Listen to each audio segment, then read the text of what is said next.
The old Stonebrook Hotel loomed before me, its Victorian architecture a shadow of its former glory.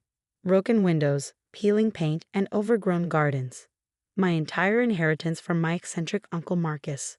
While my cousins received his stocks, properties in prime locations, and substantial cash holdings, I got what they called the worthless dump. Olivia, darling, you can't seriously be considering keeping this disaster. My Aunt Margaret's voice dripped with false concern as she picked her way through the debris-strewn lobby. The once grand chandelier hung precariously, its crystals dulled by decades of dust. I ran my hand along the antique reception desk, feeling the solid mahogany beneath years of neglect. Actually, I'm not just keeping it, I'm renovating it. The laugh that burst from my cousin William echoed through the empty space. With what money? Uncle Marcus left you a liability, not an asset. The property taxes alone will bankrupt you. He wasn't entirely wrong. At 28, my savings as a historical preservation specialist weren't exactly robust. But there was something about this place, something in the way Uncle Marcus had specifically chosen this property for me in his will. Remember what he used to say? William continued, examining his manicured nails. Olivia sees the value others miss. Well, there's nothing of value here, cousin. Sell it to me for a fair price, and I'll tear it down for a parking structure. I thought back to my last conversation with Uncle Marcus just weeks before his passing. We'd been looking through his collection of vintage photographs, many featuring the Stonebrook in its heyday. Pay attention to the details, Olivia, he'd said, his eyes twinkling with that familiar mischief. Sometimes the greatest treasures hide in plain sight. The property is mine, I said firmly, and I'm keeping it. My announcement at the family dinner that evening went about as well as expected. The grand dining room of my parents' house felt suffocating as familiar faces twisted with mockery and disbelief. She's lost her mind, my sister Diana declared, swirling her wine glass. First that useless degree in historical preservation, and now this. My father cleared his throat. Olivia, be reasonable. William's offer is generous considering the state of that place. You could invest the money in something sensible. The hotel was Uncle Marcus's passion project before he got sick, I argued. He spent years collecting historical documents about it. There has to be a reason. Oh, spare us the sentimental nonsense, Aunt Margaret cut in. Marcus was getting senile at the end. Why else would he saddle you with that money pit while giving the rest of us valuable assets? I pushed back my chair, unable to take another minute of their condescension. Maybe because he knew I was the only one who would appreciate it. The next morning, armed with cleaning supplies and determination, I entered my hotel. Sunlight streamed through broken windows, illuminating swirling dust motes and faded wallpaper. The grand staircase, though worn, still showcased intricate woodwork that would cost a fortune to replicate today. I started in what had once been the hotel's library. Boxes of Uncle Marcus's research materials sat untouched since his death. As I sorted through old photographs, blueprints, and newspaper clippings, a pattern began to emerge. The Stonebrook hadn't just been any hotel. In the 1920s, it had been a sanctuary for artists, writers, and musicians.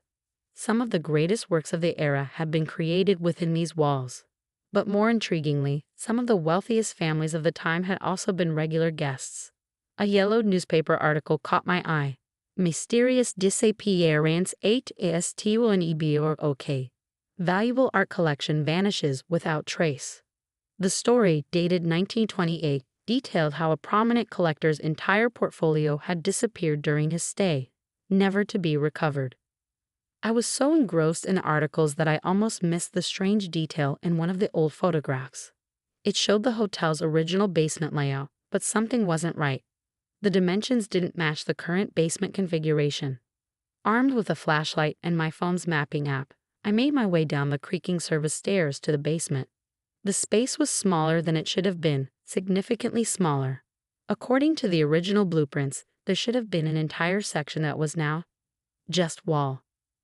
My heart pounding, I ran my hands along the rough stone surface.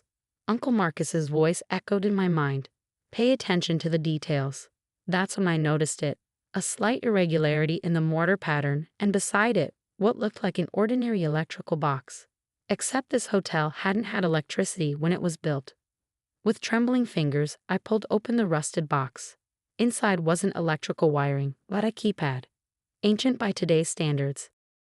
But definitely not from the hotel's original era.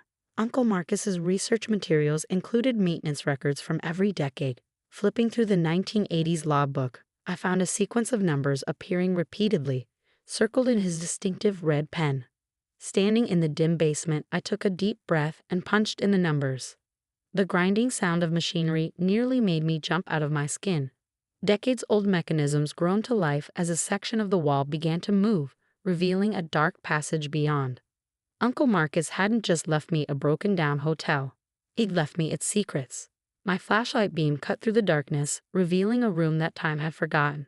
The air was stale, undisturbed for what must have been decades. As the beam swept across the space, I gasped. Paintings, dozens of them, stacked carefully against the walls, protected by dusty cloth covers, bronze sculptures, antique vases, display cases filled with jewelry that sparkled even beneath years of dust. With shaking hands, I pulled out my phone and began photographing everything.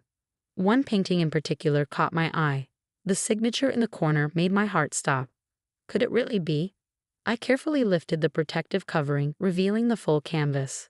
The authentication certificate was still attached to the back, dated 1926. This single painting, if genuine, would be worth millions. Now I understood why Uncle Marcus had spent years researching the hotel's history. He'd found the missing art collection, or more accurately, he'd known where it had been hidden all along. You see value where others don't, his words echoed in my memory. He hadn't just been talking about the hotel's architecture. The next morning, I made 2 calls, one to a renowned art authenticator and one to my lawyer. Within hours, my quiet hotel became a hub of activity as experts carefully cataloged and verified each piece. Miss Lawson, the head authenticator, pulled me aside, his voice trembling with excitement. This is extraordinary. These pieces, they've been considered lost for nearly a century. Museums around the world have been searching for this collection. I nodded, thinking of Uncle Marcus's meticulous research. How much? How much is it all worth? He adjusted his glasses.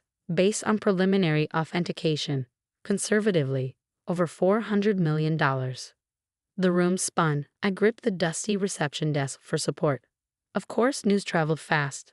By evening, my phone was exploding with messages from family members who had mocked me just days before.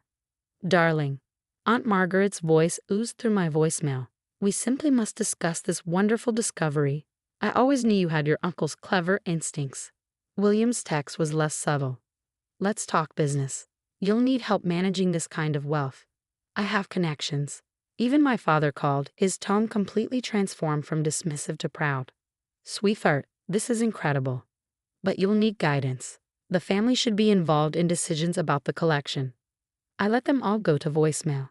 Instead, I sat in the hotel's library, surrounded by Uncle Marcus's research materials, finally understanding the full story. The art hadn't been stolen, it had been protected. The original hotel owner had hidden the collection from looters during the financial crisis of 1929, but died before he could retrieve it. The secret had died with him until Uncle Marcus, with his passion for history, had pieced it together. A week later, I called a family meeting. They all came, of course, the same people who had ridiculed my decision to keep the hotel. The lobby had been cleaned and sunlight now streamed through repaired windows, making the crystal chandelier sparkle once again.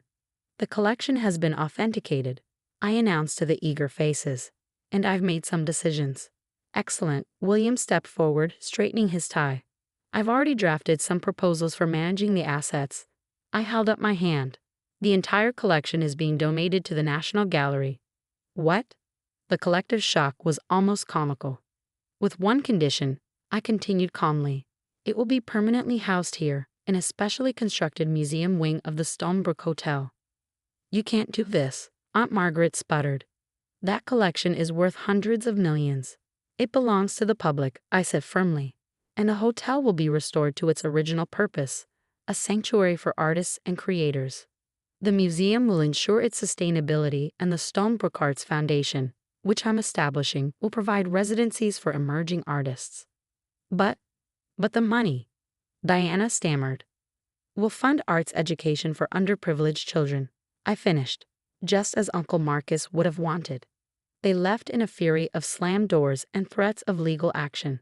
But Uncle Marcus's will was ironclad, and the donation paperwork had already been filed. 1 year later, I stood in the transformed lobby of the Stonebrook Hotel and Museum. The grand opening gala was in full swing, with art enthusiasts, historians, and media from around the world in attendance. The hotel's rooms upstairs were fully booked with artists and residents, their creativity bringing new life to the historic halls. Children's art classes filled the renovated ballroom during the day, and the library had become a research center for art history scholars. Miss Lawson, a young artist, approached me, her eyes shining. "I can't thank you enough for the residency opportunity. This place, it's inspiring." I smiled, thinking of Uncle Marcus. Sometimes the greatest treasures aren't the ones you can sell, but the ones you can share. That evening, after the guests had gone, I made my way up to my private apartment on the top floor. The hotel's lights glowed warmly below, and in the distance I could see cars still lined up to visit the museum.